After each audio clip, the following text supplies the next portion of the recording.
From the get-go, I knew that that was not how I could start out. I knew nothing about real estate. I knew nobody in real estate. I knew no realtor. I didn't even really understand what a realtor did. I mean, I remember meeting you when you were still a teacher, and you told me you wanted to get in the real estate business, and I don't think I asked you this question then, but I'm curious about why real estate? Who are you? And where are you going? What do you want? Together we'll find the ideal path on the Later Wow Show with your host, Kevin Bennell. There's no denying that it takes money to travel your way to wow. So how do we work within the realm of finances to build an income and create wealth? My guest, Sarah Dembski, has done it, and she's going to explain how you can too. But first, Deanne Quinones is going to make us a cocktail.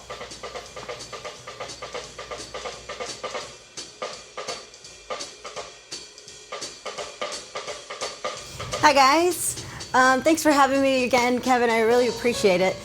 This is the fun part. So today, the last time I was here, I brought mezcal because that's what I'm known for. I'm the mezcal girl. So I brought a different expression this time. We're going to use number 1. I don't recall if you remember, we used number 2 last time for our old fashioned. This time we're using one that's called 100% Espadín. And this is a different, this is sort of like the benchmark or the standard for mezcal. It's what most people are familiar with. It's smoky, it's what people expect from a mezcal. And so we're going to use this today in our paloma. So palomas are typically done as a tequila cocktail. It's just grapefruit, soda topped with either tequila or mezcal. So we'll do it with the mezcal today. It's very, very simple. We're just going to build it in the glass. So that's just how easy to kind of put it together. We're just going to do 2 ounces into your glass, and then we'll top it with ice. And then you have a lot of choices on the market now for really great grapefruit sodas. Traditionally, it's done with Squirt, if you're familiar with that grapefruit soda. But you can use what we have today is we have La Croix. You could use like a Fever Tree or a Q. They all make grapefruit sodas. And you can play around with those. Some of them have sugar already added to them, but the simple part about it, like I said, is you just build it straight into the glass, and then you can adjust the sweetness. So since La Croix doesn't have any sugar added here, what we're gonna do is just add a hair of simple syrup. And then that'll just sweeten it up a bit. And then we're just gonna top it with a little bit of lime juice as well. So I'll go ahead and squeeze some lime juice that I already have in here. And the lime juice is just gonna give it a little bit of extra kick, a little bit of more tart. So we'll just, if you don't have one of these squeezers, you can just squeeze it by hand. And so we just add a little bit of the lime, and then you're just gonna top it with grapefruit soda.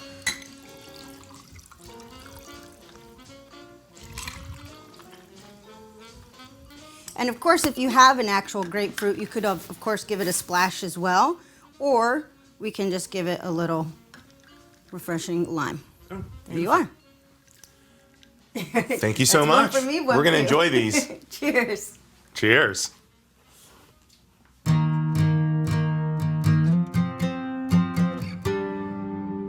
So Deanne made this for us. What is this? Paloma. A paloma, right? This is absolutely apt for Los Angeles. Let's see. It's actually really good. Really good.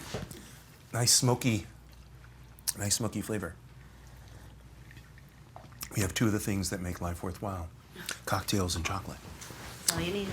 Yeah, I think so. There must be a third food group out there somewhere. Pizza. I have no, pizza. There you go. My daughter would agree. We could kibitz forever. We've known each other for almost your entire life. Yeah, it seems right. like, which only speaks to how old I am. Right. I know. So you started professional life as a kindergarten teacher Right. after getting a psychology degree, both of which I think actually prepared you well for real estate. Yeah. In 2007, you began your career in real estate, and now you are one of the top-selling real estate agents in Los Angeles, right? Millions of sales every year. True. Eight-digit sales every year, I think, right? Yes. Yeah. So along the way, you were on HGTV, right? Mm-hmm. And you've won several company awards at Keller Williams, your broker home, right? And now you're here to talk to us about going from a career that really wasn't doing much for you to a career that I think you really love. Most people, I think, are stuck in the former, not the latter. Right. Right? So, I mean, I remember meeting you when you were still a teacher, and you told me you wanted to get in the real estate business, and I don't think I asked you this question then, but I'm curious about why real estate? At the time, I really honestly didn't know what I wanted to leave teaching for. Leaving teaching was more about that I was not being financially rewarded. I mean, unfortunately, we all know, right? Teachers are not paid very well. Los Angeles is extremely expensive to live in, whether you're renting or owning. There's no ifs, ands, or buts if you want to be in a safe part of town. And I was doing every side job, babysitting, tutoring, dog sitting, house sitting, whatever. Oh, wow, I had no idea. Camps, anything I could get through teaching on the side. And so it really was financially a big decision to leave teaching because there was no way I was going to be able to sustain a teaching career in that normal teacher life where you're working 7 to 3 and be able to fund the rest of my existence here in Los Angeles. So financially, it was really the major reason why.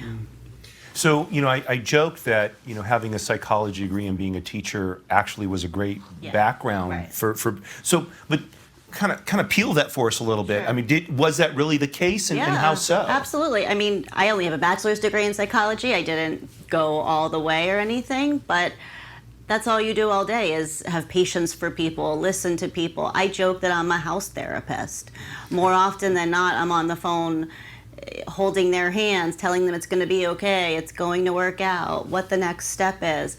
So, and then of course the dealing with people part, just all the difficult personalities that you're going to come across, which is similar to teaching, right? You have parents that are difficult, you have coworkers that are difficult, you have competition as a teacher too, you know, who is a better teacher, who's liked more by the parents. So all those things translate into real estate in their own way. And you said, excuse me, you said something interesting before we, you know, came into the interview itself.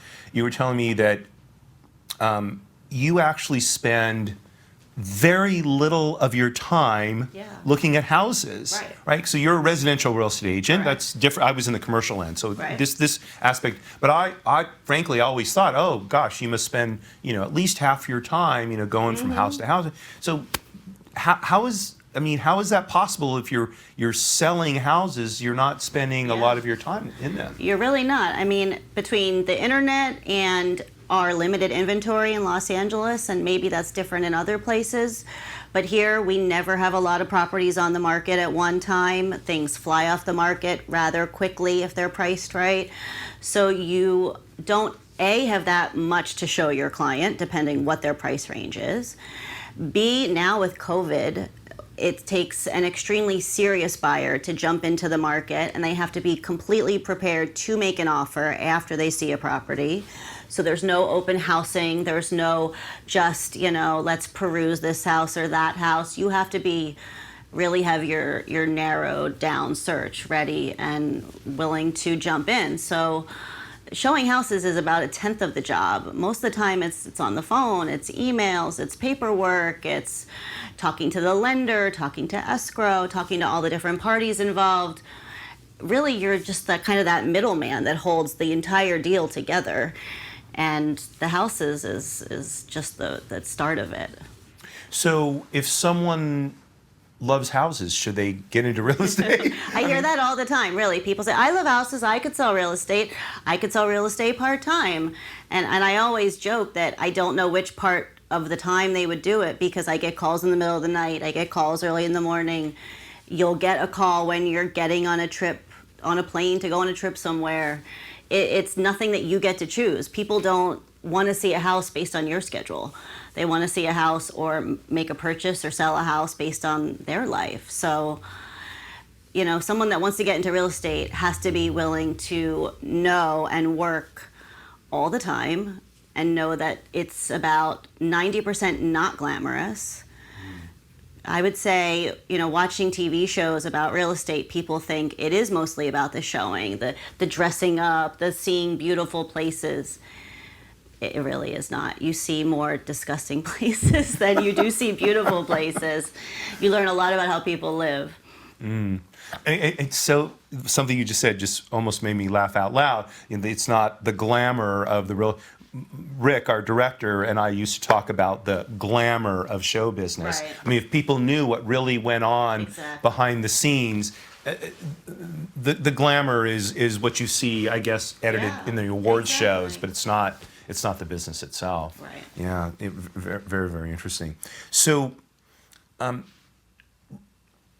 in reading about the specifics of your particular real estate business, you mentioned that you take a different approach to real estate than most residential real estate agents. So, tell us about that, because I think that's kind of interesting, and I want to sort of lead onto something else from there. Right. I mean, I would say most residential realtors jump into the business to do it all themselves, have no boss, make their own schedule, do it the way they want to do it. From the get-go, I knew that was not how I could start out. I knew nothing about real estate. I knew nobody in real estate. I knew no realtor. I didn't even really understand what a realtor did. So my first step was to become someone's assistant, someone that would pay me and teach me. I had never not had a regular paycheck coming from being a teacher. And before I was a teacher, I was in college and had part-time jobs. So I always had a regular paycheck. So the idea of just start, find someone to sell a house to and make the big bucks seemed completely unrealistic. So I got a job as an assistant, and that was kind of my first step into how to learn, how to do things, how to get the ball rolling. But when I was able to branch out on my own, from the get-go, I realized I couldn't be discerning of where I sold a house. If somebody wanted to see a house, LA is huge, right? You have a huge county, huge city. And if somebody wanted to see a house in the east side of town, or downtown, the west side, east side, I said yes to everything. It did not matter where it was. To me, if they were willing to work with me, that's all I needed. I didn't feel like I was in a position where I could say, oh, it's not on the west side, or it's not in this neighborhood or that neighborhood. And so I went with the business. And I would say probably what you're thinking is that most realtors stick to a neighborhood. They become a specialist in that neighborhood. For me, I'm selling myself. I'm helping you get the house you want. I'm helping sell the house you need to sell.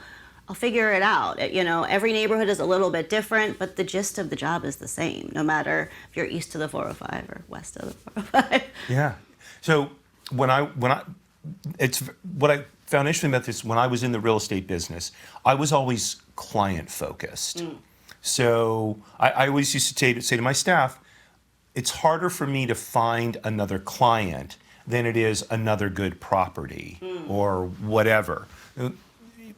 Those relationships were really important. Right. And this is what I wanted to, excuse me, this is what I wanted to ask you about is how has being more person focused as opposed to neighborhood focused, how has that impacted your business? I feel that building those relationships is what continues the business. Someone early on once told me it's not about each house you sell. You're never going to retire off one house. You're never just going to be done.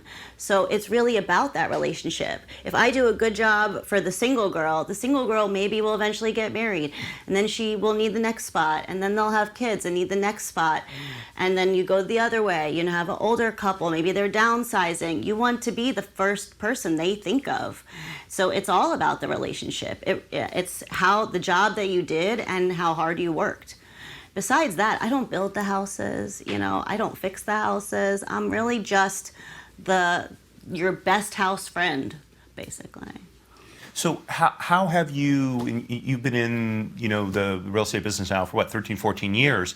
How do you build those relationships within your practice? I mean, I would say it's all about staying in touch. It's all about following up. Again, you can't just cut them off unless it just went absolutely horribly and you want to stay away and they want to stay away from you, which, it does happen. You tend to be the one they're going to blame, right? You're the closest in the relationship of the purchase or the sale. If something goes wrong, it probably wasn't your fault, but they're going to remember you were part of it. You may never hear from them again, and that's fine. But the ones that go well, which is most often, you have to follow up. You have to stay in touch. I started when it was just MySpace. There was no Facebook or whatever. So, now we have all of the social media to stay in touch with. Some of my older clients prefer the phone call. Some of my younger clients, we chit-chat over social media. Is it always about houses? Of course not. But we're humans, and so we stay in touch. It's a human interaction. Whatever makes them think of me, as long as they think of me. Right? Is he saying they like my dog, they like my niece, whatever they like, So is it true no publicity is bad publicity? Exactly. That seems to be the byword, right, for here in Los Angeles. Now, you used real estate to build wealth in two different ways, right? Mm-hmm. So both as a realtor right. and as investor, right? Talk about. I mean, was that what you had planned to do, or how did you come to that? That was not the plan. I mean, my plan was really just get in and figure it out. I was really lucky that the first person I was an assistant for was in commercial. Okay, and that was maybe 6 months or so that I was with him. He sold apartment buildings mostly. Oh, and that was actually the fellow I put you in touch with. I think so, yeah. Yeah. Okay, mm-hmm. Right, right, that's right. Through real estate division. So I worked for him for a while, kind of got the gist of what that whole commercial business was about. Not very interested in mostly numbers, not a lot of people stuff. Right. I'm a people person. And, you're dealing just really with numbers and deals and negotiating. That's it. So I learned some interesting stuff from him. Then I found a residential agent to work for as her assistant. And while I was working with her, she had taught me some investing that she did with her dad, where she didn't, have some big savings or anything and wasn't able to get into the market on her own. But her dad was willing to help her with the down payment and her put in what we call sweat equity, meaning managing the property, managing repairs, doing repairs, finding the tenants, etc. All of the other work besides the down payment money. And that's how her and her dad kept track of the equity, and she got a percentage as much as she did to where they were then even partners. So I'm lucky enough to have a friend who was and is a real estate buff, and it's a hobby of hers to be involved in the real estate world. Okay. And so she wanted to invest with me and was up for doing it in that way. So we were able to buy our first income property together, where she was able to help with the down payment and I was the sweat equity person and I managed the property. I lived in the property. It is a duplex. We still own it. Mm-hmm. So I was able to live in half, rent the other half out, and deal with all those things I said, managing, repairs, etc. So I was able to get in that way and then leverage that into getting my next property and then so forth. So just how many properties do you own now? 3. 3? Wow. Yeah. So you must be getting ready to retire. Oh, yeah, any day. Yeah, they're long-term investments. Yeah, especially here in Los Angeles. It's not like they cash flow. And, no. Yeah, no, not at all. No. But I'm very happy to have them. I'm glad I got in when I did. Oh, yeah. I'm glad that the person I worked for taught me to buy the income property first, meaning 2 units, one that I could live in and one that we could make some money off of, versus most people want that condo first, that house first, and sometimes, especially here with our prices, that's not always reasonable.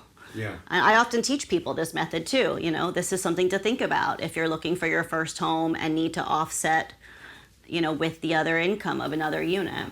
So, for the people who are out there who are thinking, real estate, I could do well in that. Yeah. What's your advice to them? No, don't do it. No, I mean, it's extremely rewarding. Absolutely. You're helping people make a huge decision, a huge move in their life, usually for the better. Sometimes there are sad moments where people are losing their house one way or another, and you have to be involved that way. But most of the time it's extremely rewarding. Your clients become your friends if, you do a good job and stay in touch. And, I feel almost part of some of their families, seeing them grow and expand over the years and knowing them for so long now. But I would say you have to be reasonable. You have to know you're not just going to meet somebody the next day and sell them a house. Nobody is going to be eager to jump and have you represent them when they know that you just got started and have never sold a house before.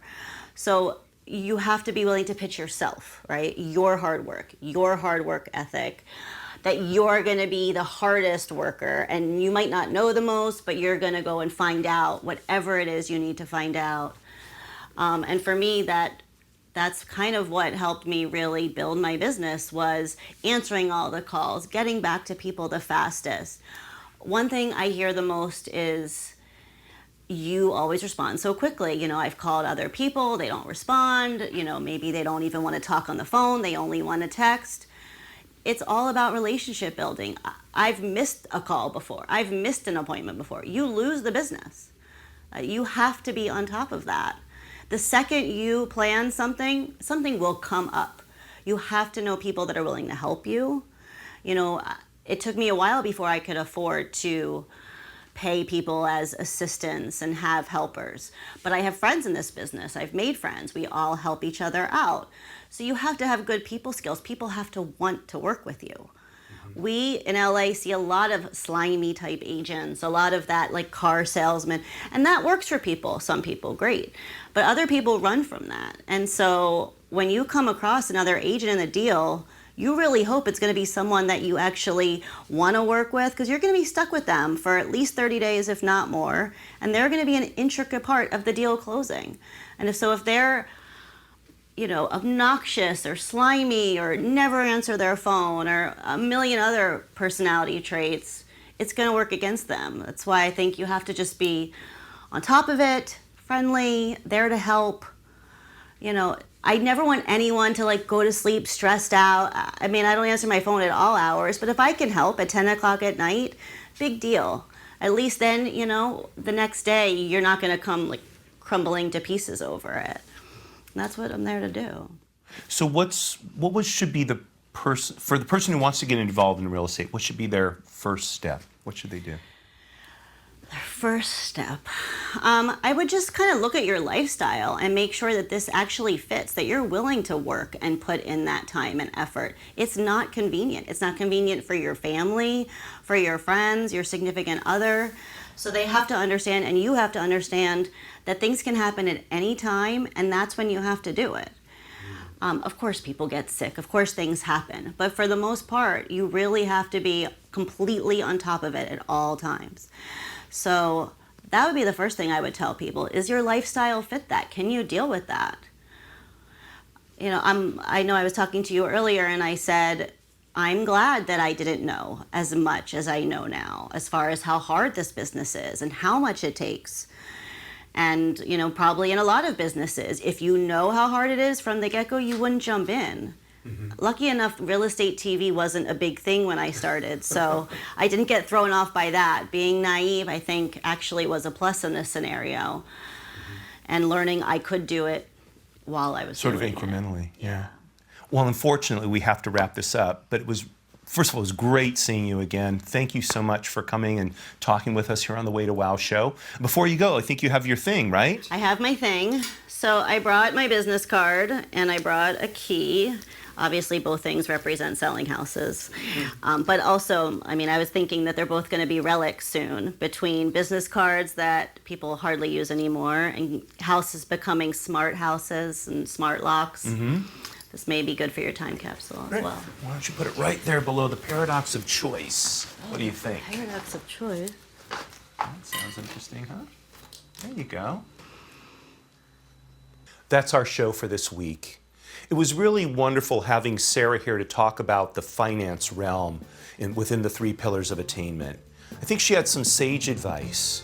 Before we make that next job move, we need to assess, is this really where I should be going?